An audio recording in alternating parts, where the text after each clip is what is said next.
Why should I concentrate on getting an education? Because I don't have a future anyway, not with what's happening inside me. With my resounding failure with my previous band, I had sort of given up on music. I pretty much attributed that failure to myself, thinking, well, it's because you can't sing, otherwise people would have taken notice and you would have been successful.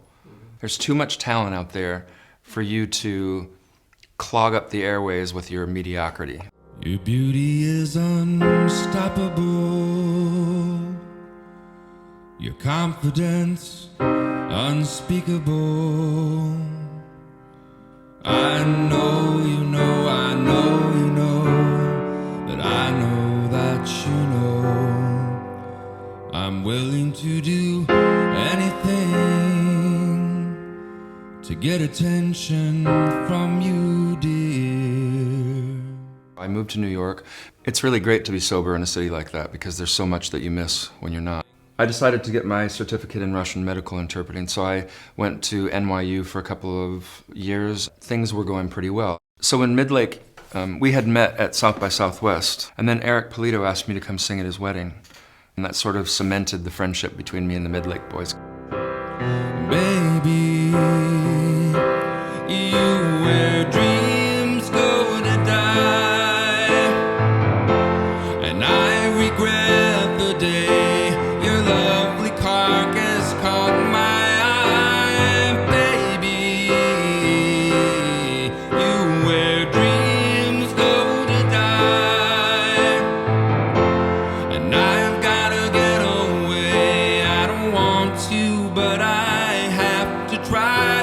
Oh baby, no baby, oh baby, oh baby, please.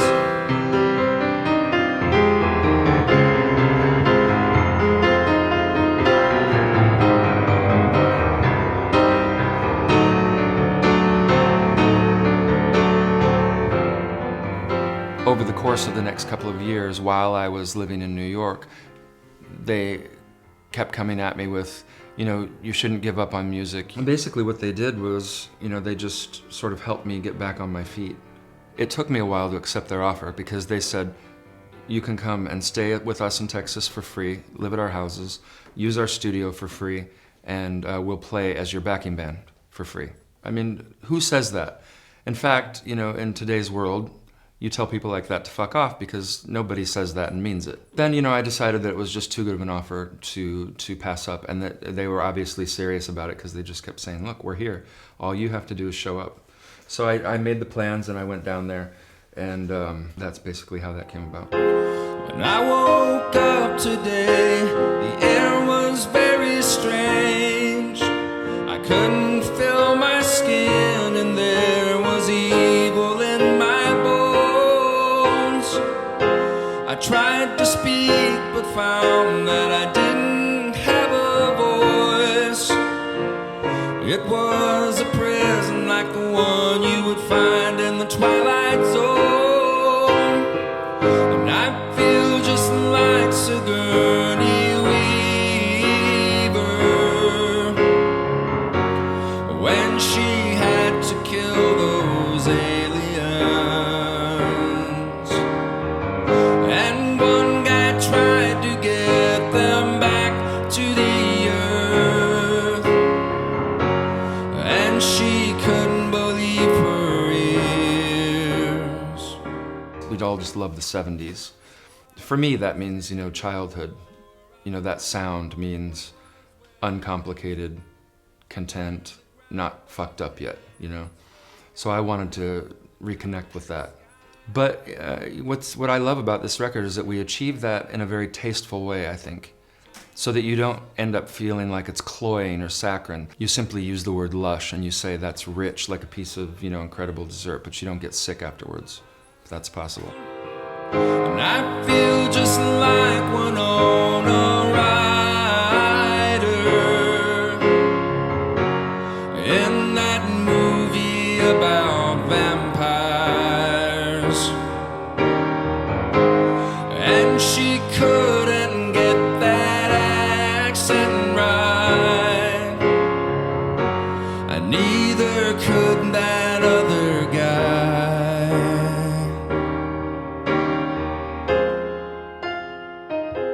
stage show is definitely different. You know, it's more stripped down.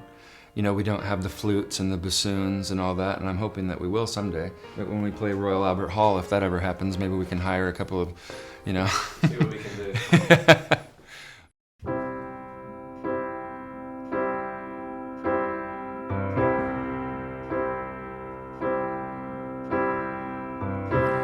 I wanted to change the world, but I could not even change my underwear.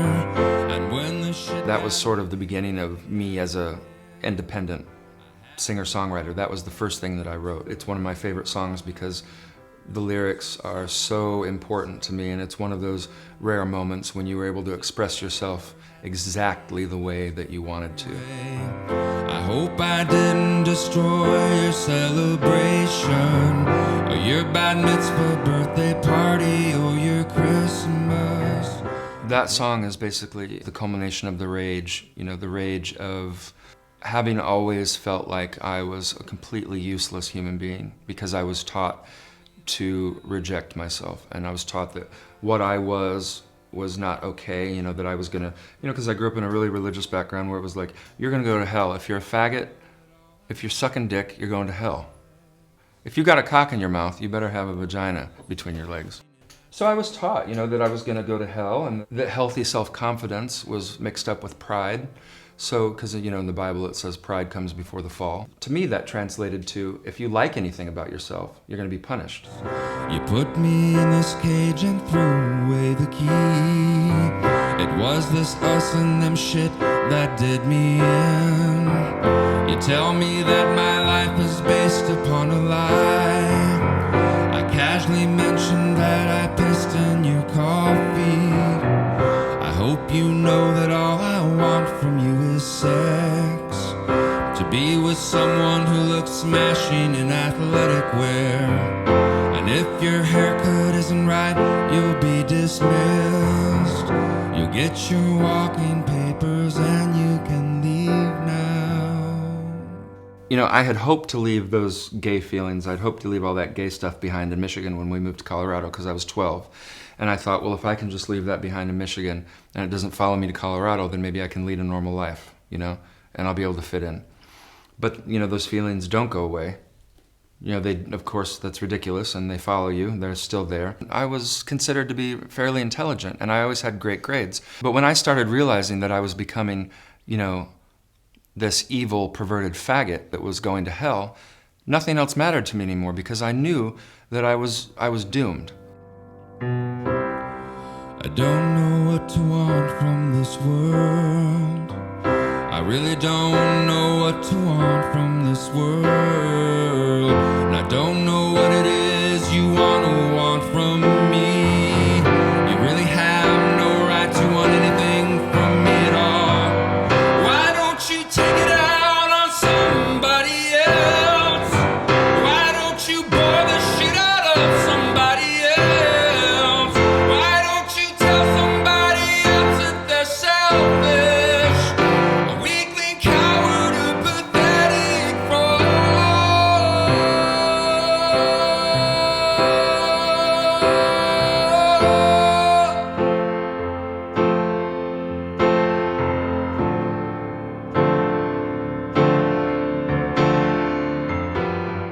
I became an alcoholic, a cocaine addict. You know, I couldn't be some weak faggot. I had to destroy the sensitivity, destroy the vulnerability, destroy all of the things that make it possible for me to make music in the first place in order to survive in the world, in order to be able to protect myself. So that's what I've tried to express in this song, is just the rage of becoming tired of rejecting yourself. It's that, you know, it's that point that you get to, it's like, you know what, there's no way I'm as fucking bad as I think I am, or as you have told me I am. You know, the stuff that is going on in my head is bleak, but also there's that humor has been my, you know, has been my savior throughout the entire, well, throughout my entire life. The album is so personal. It's so personal. Every single song is autobiographical, and I've made no attempt to hide that, you know. You think of the original stuff, you know, the Bill Cosby, the Bob Newhart, you know, I'm hoping that that'll, you know, fit into that category.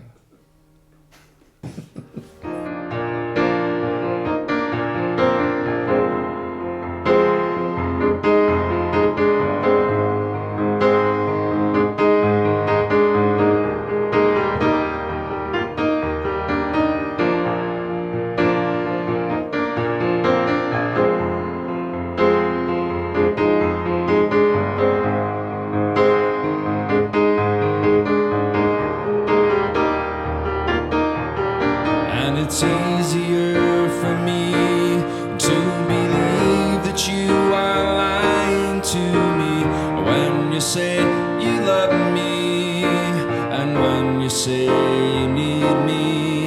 Yes, it's easier for me to walk away and get on with my life if I believe that you are deceiving me, if I believe that you would believe